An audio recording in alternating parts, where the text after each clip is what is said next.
Today we celebrate the 75th anniversary of the United Nations. Ladies and gentlemen, my fellow Filipinos, former colleagues at the United Nations.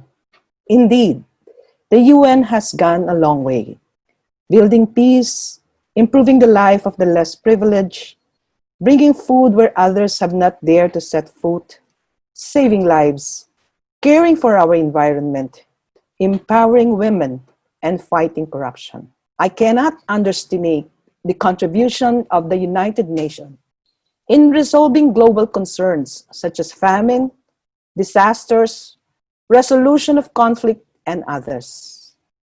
In the same way, I cannot thank enough the commitment and dedication of our fellow UN workers.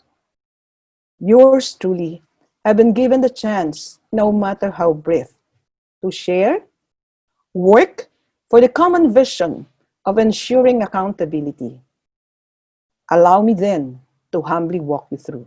In December of 2015, I assumed the role of the Undersecretary-General of Office for Internal Oversight Services, with only my sincere intention and an honest desire to contribute to the overall goal of an oversight office, given a noble but challenging mandate in support of the UN, and that is assisting the Secretary-General in fulfilling his oversight responsibility, specifically with respect to promoting responsible administration of resources, improved organizational performance, and a culture of accountability and transparency.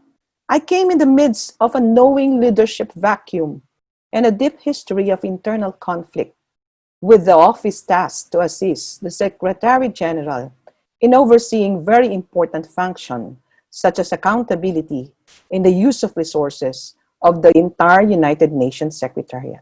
Coming from a country with its own huge challenges, I honestly admit there is nothing much I can offer except my commitment and passion to do the best I can. It was not easy. What? When you haven't warmed your seat, but you were given the task to investigate the ex-president of the General Assembly. It was also the time when sexual exploitation and abuse continued to rise, affecting the effectiveness of the UN's peacekeeping missions. While I cannot imagine the load that the SG is bearing at the time, I, as the Undersecretary-General of OIOS, shared that burden. It proved all the more difficult given the state of the office when I arrived. Very high vacancy rate, very low employees' morale, and a deep leadership vacuum and division.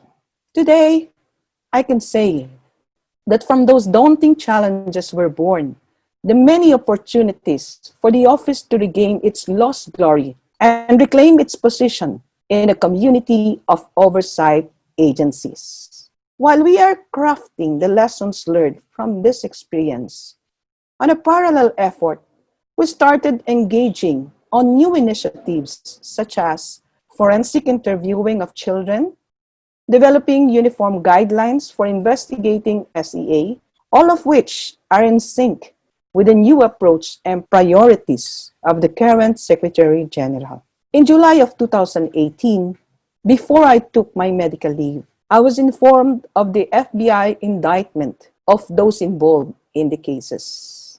And I only have gratitude to the entire team that conducted the investigation of the ex-president of the General Assembly. The then transition team of the then new SG has mentioned several times that our recommendations that we have in our report were considered extensively in crafting new policies and immediate steps. By providing inside information, which are not only factual, but also objective and well-researched, we provided significant inputs to the critical transition to the new leadership of the United Nations. Ladies and gentlemen, my fellow Filipinos, former colleagues at the United Nations, you may have observed that the nature of the work that was given to me was no different from the work I have embraced even before I flew to New York,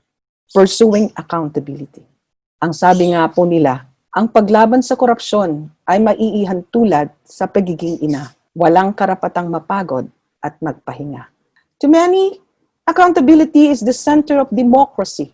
And even within the comforts of our home, we cannot understate the importance of accountability. In fact, I'd like to think that is in fact my work in pursuing accountability that earned for me the trust of member states and our Secretary-General. From auditing the affairs of our very own government to the now well-known audit of the United Nations reimbursement funds to the Philippine government, to the audit of the Priority Development Assistance Fund, to the investigation and audit of the ex-president of the General Assembly, and the evaluation of the then incoming Office of the Secretary-General. Our work has not ended. I went home not only to seek rest, but continue what I have been passionately working at, to continue to live the values of the United Nations, to speak and to make a stand where and when others choose to comfortably take their seats, to continue to struggle as we lay the stones that will lead us to our common road, a long and winding road towards peace and prosperity for every citizens of the world. And therefore, I wish you a happy anniversary as I leave to you the challenge. The work of the United Nations continues, whether within its historical building or within the unfamiliar terrain in a foreign land, or perhaps within the comfort of our own home. Mabuhay at maraming salamat.